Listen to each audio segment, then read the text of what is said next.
नमस्कार, आप देख रहे हैं Mahakal TV Hindi news channel. Mahakal TV Hindi news channel के सभी दर्शकों का बहुत बहुत स्वागत है। मैं हूं आपके साथ अंकिता। आइए शुरुआत करते हैं आज की कुछ खास खबरों से। समाजवादी पार्टी के सांसद रामजीलाल सुमन पर हमले का मामला गवाना टोल के पास करीब 500 मीटर पर किया गया हमला। बुलंदशहर के गांव सुनहरा में दलित परिवार मिलने जा रहा था। सभा का डेलीगेशन राज्यसभा सांसद रामजीलाल सुमन के नेतृत्व में जा रहा था। डेलीगेशन हमले के बाद भाजपा सरकार पर जमकर बरसे रामजीलाल सुमन। बोले, पूर्व निर्धारित कार्यक्रम की पुलिस प्रशासन को दी जानकारी, सुनियोजित तरीके से किया गया है जानलेवा हमला, मेरी हत्या की रची गई है साजिश, बोले सुमन। कथित करणी सेना ने बताया सरकार का संरक्षण। सुमन समाजवादी पार्टी के आगे की राजनीति के सवाल पर बोले, पार्टी हमारे साथ है। उत्तर प्रदेश में बताया जंगल राज जैसे लोगों को सरकार का संरक्षण। सपा सांसद रामजीलाल सुमन ने प्रदेश सरकार पर लगाए कई आरोप।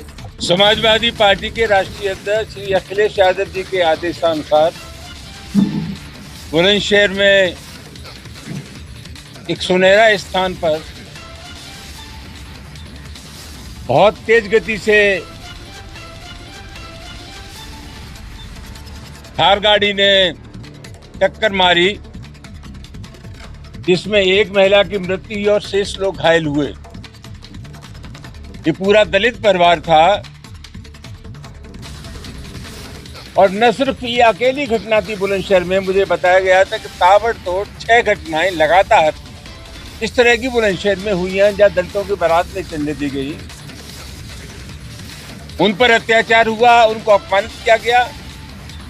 न सिर्फ बुलंदशहर में, पूरे उत्तर प्रदेश की स्थिति बहुत खराब है। जगह जगह दलित लोगों को निशाना बनाया जा रहा है, उनकी नाबालिग बच्चियों के साथ बलात्कार किया जा रहा है, उनकी बारातें चलने चढ़ने दी जा रही हैं, अंबेडकर की प्रतिमाओं को तोड़ा जा रहा है। ये हकीकत जानने के लिए हम लोग वहां गए थे, जा रहे थे बुलंदशहर। हमें गवाना टोल पे ही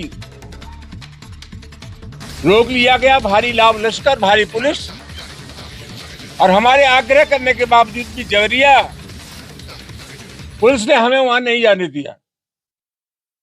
गवाना टोल से अलीगढ़ की तरफ 500 मीटर की दूरी पर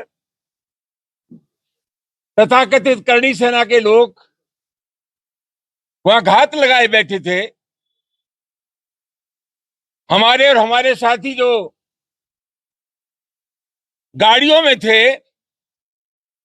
उन पर ईंट पत्थर फेंके गए, टायरों से हमला किया गया, कई गाड़ियां क्षतिग्रस्त हुई। और अब मैं आज आश्वस्त हूं कि हमारे ऊपर ये जानलेवा हमला था।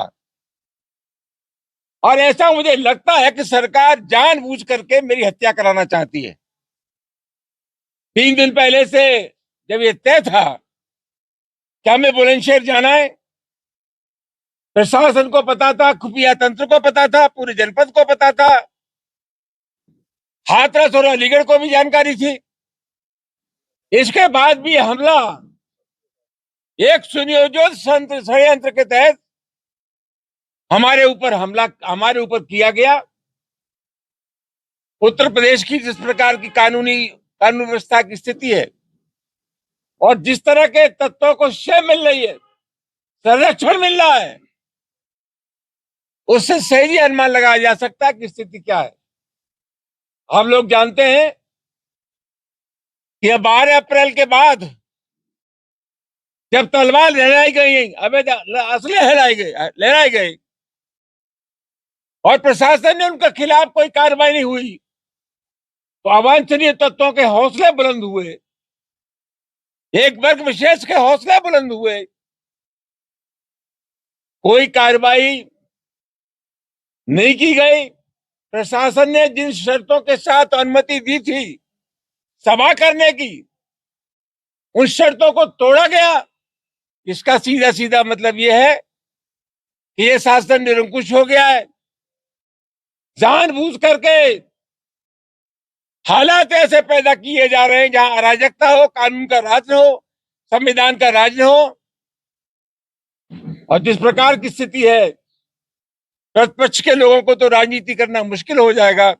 मैं सिर्फ यही कह सकता हूं, घटना बहुत महत्वपूर्ण है और इस साजिशन हमारे ऊपर कातिलाना हमला था।